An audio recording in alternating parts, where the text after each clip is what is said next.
দোকানদার চা দাও। হলো ললিতে আর যাব না বেগুন তুলিতে।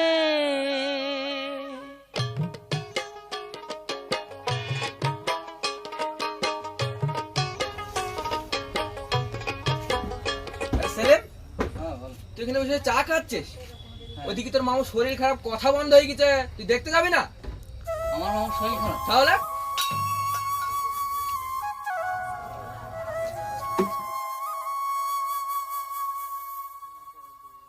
মামা মামা মামা ওই পাড়ার ওই দিলীপ লাউরে বললে তোমার নাকি খুব শরীর খারাপ মামা। মামা কিছু খাইতে মন যায় তোমার? মামা দুটো ফল নিয়ে আসে, তাহলে একটু দুধ। gaddanang daddanang nangadang gaddanang